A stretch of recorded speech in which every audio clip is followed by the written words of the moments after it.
Hello students, good morning everyone. कैसे हो आप सब? बढ़िया। तो चलिए आज हम एक इंसिडेंट के बारे में डिस्कस करते हैं। तो क्या होता है कि एक शॉप का ओनर अपने शॉप को असिस्टेंट के जिम्मे में छोड़ के चले जाता है और उसे बोल के जाता है जो भी सामान सेल होगा उस दिन उसे लिस्ट करने के लिए और उसके क्वांटिटी के साथ। तो असिस्टेंट ऐसे ही करता है।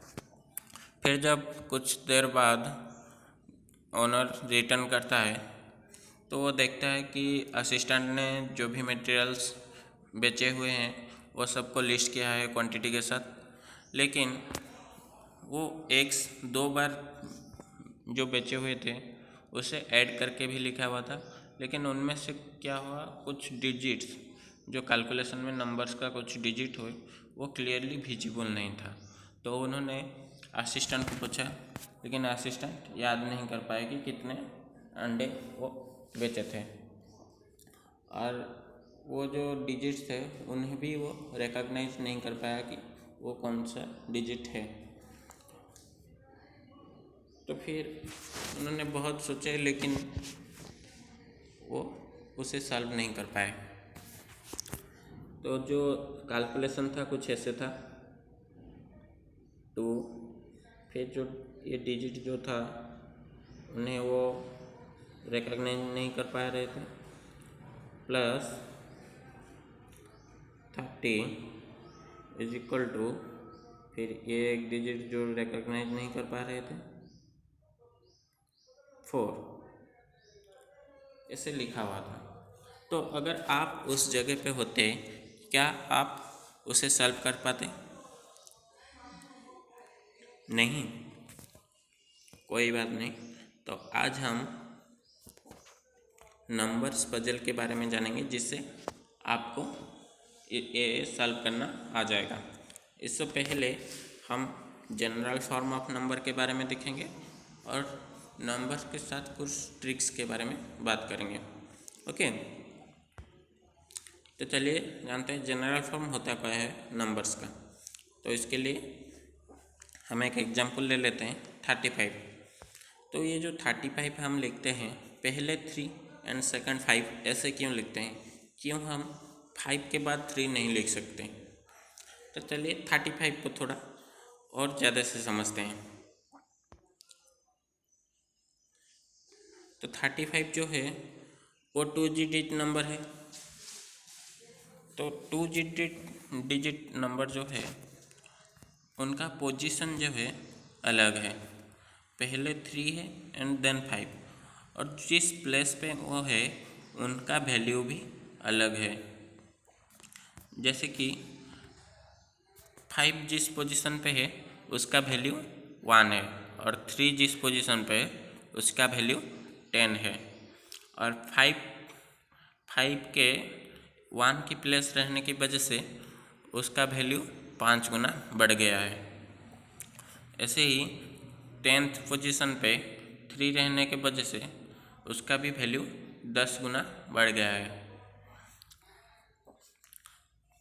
तो इस अब हम 35 को क्या लिख सकते हैं? 3 इंटू 10 प्लस 5 इंटू 1। तो ये जो हम 35 को 3 इंटू 10 प्लस 5 इंटू 1 के जैसे प्रेजेंट कर रहे हैं, उससे हम नंबर्स का जनरल फॉर्म कहते हैं। तो 35 का जो जनरल फॉर्म है वो 3 इंटू 10 प्लस 5 इंटू 1 हो जाएगा।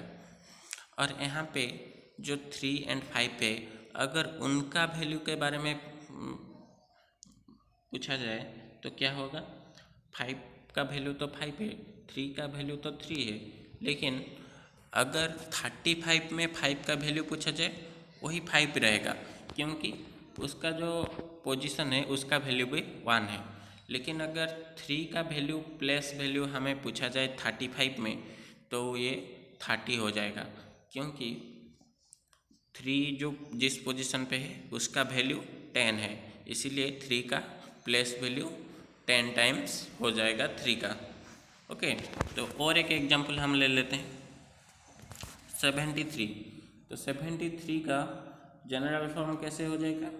7 इंटू 10 प्लस 3 इंटू 1, क्योंकि इसमें 2 डिजिट्स है तो 3 का पोजीशन 1 पे है, 7 का पोजीशन 10 पे है, और इसीलिए उसका जनरल फॉर्म भी 7 इंटू 10 प्लस 3 इंटू 1 हो जाएगा। अगर 3 डिजिट नंबर हम लेते हैं 356 हम ले लेते हैं, तो यहाँ पे देखो जो 6 है वो तो 1 के पोजीशन पे है, और 5 जो है 10 के पोजीशन पे, और 3 जो है वो 100 के पोजीशन पे हो जाएगा। ऐसे ही जितने भी डिजिट्स बढ़ेंगे उनका पोजीशन लेफ्ट से राइट में 10 टाइम्स बढ़ते चले जाएगा। तो इसका जनरल फॉर्म क्या हो जाएगा, 3 into 100 plus 5 into 10 plus 6 into 1। यहाँ पे 3 का प्लेस वैल्यू कितना हो जाएगा, 300, 5 का वैल्यू प्लेस वैल्यू 50 एंड 6 का प्लेस वैल्यू वही 6 रहेगा, क्योंकि वो 1 के पोजीशन पे है। ठीक है, तो जनरल फॉर्म आपको समझ में आ गया, वेरी गुड। तो मुझे बताओ कि अगर एक नंबर है 55 या 56, मान लो 55 है, तो उसका प्लेस वैल्यू 5 का क्या हो जाएगा, 5 होगा या 50? यहाँ पे 2 5 के लिए अलग अलग प्लेस वैल्यू होगा। तो यहाँ पे लिखना है कि जो 10th पोजीशन पे है उसका प्लेस वैल्यू 50 होगा, उस 5 का प्लेस वैल्यू 50 होगा, और जो 1 की पोजीशन पे है उसका प्लेस वैल्यू 5 ही रहेगा। ओके, तो अभी हम कुछ ट्रिक्स के बारे में जानेंगे नंबर्स का। तो चलो एक हम कन्वर्सेशन के बारे में देखते हैं। रीना और मीना दोनों बात कर रहे होते हैं, उनके बात जो होता है कुछ इस तरह से होता है। पहले रीना मीना को बोलता है कि एक 2 डिजिट वाले नंबर के बारे में सोचो। तो मीना सोचता है कि वो सोच के रखता है 43। फिर रीना क्या कहता है, अब उसे रिवर्स कर दो डिजिट्स को। तो रिवर्स करने से मीना का नंबर कितना आ जाएगा, 34। एंड फिर रीना बोलता है कि अब दोनों जो नंबर मिले आपको उन्हें ऐड कर लो। तो वो ऐड करके बोलता है, ऐड करने से उसका 77 हो जाएगा। फिर अब रीना कहता है कि अब जो रिजल्ट आया नंबर उसे 11 से डिवाइड करो, और वो ये भी बोलता है कि आप देखोगे कि उसे डिवाइड करने के बाद आपके पास रिमाइंडर 0 रह जाएगा। तो मीना बोलता है, डिवाइड करके दिखता है कि उसके पास कोई रिमाइंडर नहीं होता है। तो वो शक होके बोलता है कि आपको कैसे पता। तो आप बता सकते हैं कि रीना को कैसे पता चला कि उसके पास रिमाइंडर 0 होएगा, जबकि वो कौन सी नंबर सोचा था वो उसको ये भी नहीं मालूम? नहीं बता सकते, कोई बात नहीं, चलो हम उसे मैथमेटिकली जानते हैं। तो रीना के पास कोई मैजिक नहीं है या उसके पास कोई सुपर नेचुरल पावर भी नहीं है। तो वो क्या करता है, थोड़ा मैथमेटिक्स का अप्लाई करता है। कैसे करता है, आपको जब लीनियर इक्वेशन के बारे में मैं पढ़ा रहा था तो वहाँ पे भी मैंने बोला था कि हम नंबर्स को लेटर से रिप्लेस कर सकते हैं। तो चलो एक नंबर हम लेते हैं AB। ओके, तो यहाँ पे अगर हम देखेंगे AB का जनरल फॉर्म क्या हो जाएगा, very good, 10A plus B। फिर उसे हम रिवर्स कर लेते हैं, जैसे कि रीना ने कहा था कि नंबर को रिवर्स कर लो। फिर रिवर्स करने से नंबर क्या हो जाएगा, BA होगा ना। तो उसका प्लेस वैल्यू क्या हो जाएगा, उसका जनरल फॉर्म क्या हो जाएगा, 10B plus A, very good. तो फिर रीना ने कहा था उन दोनों को ऐड करने के लिए। अभी हम उन दोनों को ऐड कर लेते हैं। तो ऐड करने से क्या हो जाएगा, 10A plus B plus 10B plus A is equal to 10A plus 10B is equal to 11A plus 11B आ जाएगा। फिर उस पे अगर हम 11 कॉमन ले लेते हैं, डिस्ट्रीब्यूटिव लॉ को अप्लाई करते हैं, तो 11 होल इंटू ए प्लस बी हो जाएगा। तो यहाँ पे देखो जो नंबर आया वो 11 का एक मल्टीपल है, क्योंकि 11 उससे मल्टीप्लाई हुआ है यहाँ पे। तो ए और बी का वैल्यू जो भी हो वो 11 से डिविजिबल होगा। ओके, तो अगर 11 से डिविजिबल होता है तो उसका रिमाइंडर ऑब्वियसली 0 आएगा। तो इसी तरह से रीना ने मैथमेटिकल ट्रिक्स अप्लाई किया था। ओके, तो मैं आपको और एक ट्रिक्स बताता हूँ। अगर उसको रिवर्स करने के बाद हम जो लार्ज नंबर आएगा उससे स्मॉल नंबर को डिवाइड करेंगे, सब्सट्रैक्ट करेंगे, तो जो नंबर आएगा उस नंबर 9 से परफेक्टली डिविजिबल होगा और उसका रिमाइंडर 0 आएगा। तो ये कैसे होता है आपको प्रूव करना है, और साथ ही क्या करना है आपको ऐसे और भी ट्रिक्स के बारे में लिखना है जो आप कर सकते हैं। ये आपके लिए होमवर्क रहा कि आप भी खुद एक ट्रिक सोच के आएंगे और कल मुझे बताएंगे। ओके, तो अभी हम जानते हैं जो पजल नंबर्स के बारे में। ओके, तो उससे पहले मैं आपको एक स्टोरी कहता हूँ। आपको तो अलेक्जेंडर द ग्रेट के बारे में पता होगा, नहीं पता? ठीक है, तो वो एक एम्पेरर थे। ओके, वो रोमन का एक राजा थे। तो उनका आशा था कि रोमन जो एम्पायर है उससे सारा वर्ल्ड में क्या करना है, स्प्रेड करना है। ओके, तो इसलिए उन्होंने क्या किया, बहुत सारे अटैक्स किए और वो काफ़ी हद तक भी सफल रहे। मतलब रोमन को बहुत जगह पे स्प्रेड किए थे उन्होंने। तो उनके पीछे जो सफल होने के पीछे कारण था वो था उनका अटैक प्लानिंग। तो वो जो अटैक प्लान करते थे उनके सोल्जर के पास पहुंचने के लिए क्या करते थे, वो जो प्लान करते थे क्या करते थे, उनमें थोड़ा अलग तरीक़ा से प्लानिंग करते थे। जैसे कि अगर कोई एनिमी का जो सोल्जर है वो प्लान को पढ़े तो वो समझ नहीं सकेगा। तो वो क्या करते थे, जो प्लान बना रहे थे उन पे अगर ए लिखा होगा, मतलब ए लिखना है, तो वो ए ना लिख के उसके 2 स्टेप्स के आगे जो लेटर आता है मतलब डी, उसे लिखते थे। तो अगर बी लिखना है वो बी ना लिख के ई लिखते थे। ऐसे ही वो सारे प्लानिंग्स को बनाते थे। जो भी उनके मैसेज जो होता था सोल्जर्स के लिए वो ऐसे ही लिखते थे, जो कि सिर्फ उनके ही सोल्जर्स समझ सकते थे, क्योंकि उन्हें बताया गया होता है कि आपको जब मैसेज मिलेगा तो आपको इस तरह से डिकोड करना है उसे। और जो एनिमी के सोल्जर्स अगर उन्हें मिल भी जाता है ये मैसेज तो वो कुछ समझ नहीं पाएंगे। तो ऐसे ही नंबर्स में हम यूज कर सकते हैं। एक एग्जांपल लेते हैं, नंबर्स में हम ऐसे लेटर्स को यूज करके पजल्स क्रिएट कर सकते हैं और उन्हें सॉल्व भी कर सकते हैं।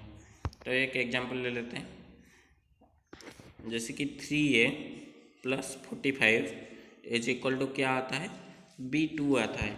यहाँ पे a एक डिजिट है एंड b भी एक डिजिट है।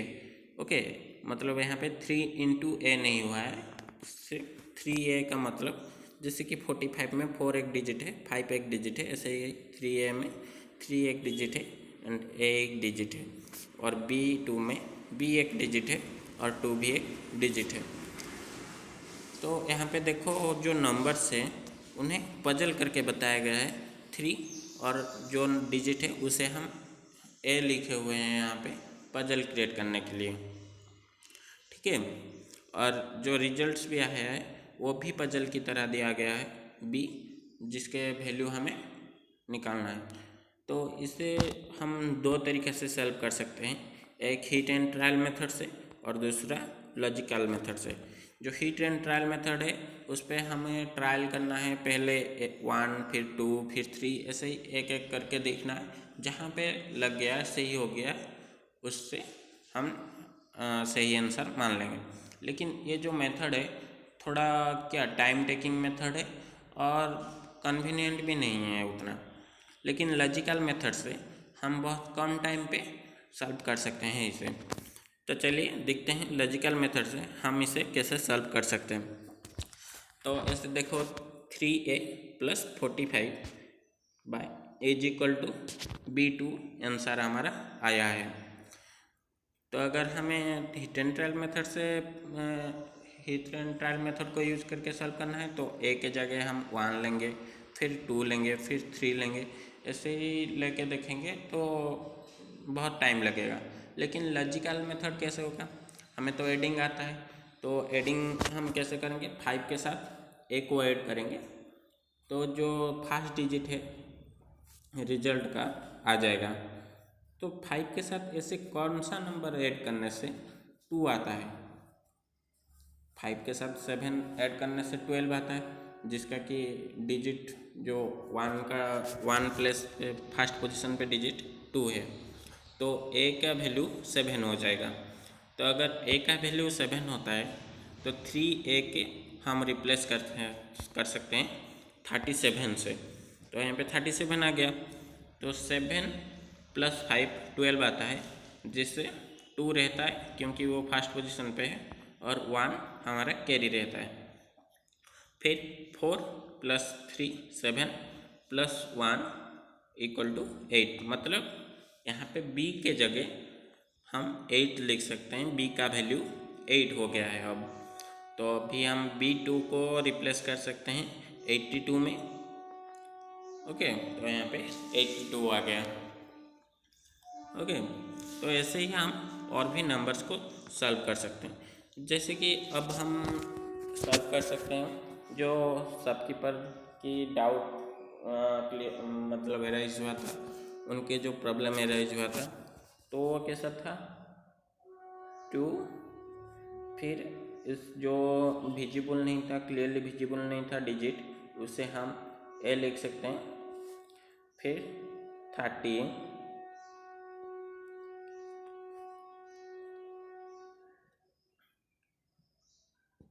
ये ऐड हुआ था, फिर रिजल्ट क्या आया था B4। ओके, तो यहाँ पे देखो ये तो 0 है, 0 के साथ कौन सी नंबर ऐड करने से 4 आएगा, 4 ही ऐड करने से, तो A हो गया 4। तो 4 से 0 को ऐड करने से 4, हमारा कैरी कुछ नहीं आएगा। फिर 2 + 3 = जो आंसर आएगा वो हो जाएगा B। तो 2 + 3 कितना आ जाएगा 5 हो जाएगा, तो B = 5। तो अभी देखो जो शॉपकीपर का जो प्रॉब्लम था वो अभी सॉल्व हो चुका है। तो ऐसे ही आप इस पजल्स को सब सॉल्व कर सकते हैं। ठीक है, तो आज के लिए इतना ही, बाकी हम आगे की क्लास में बढ़ेंगे। तो आपको तो होमवर्क मिल चुका है, और आपके रिकैपिचुलेशन के लिए मैं एक आपको लिंक शेयर कर लूँगा, आप उस पर क्विज का आंसर आपको अभी देना है। Okay, thank you.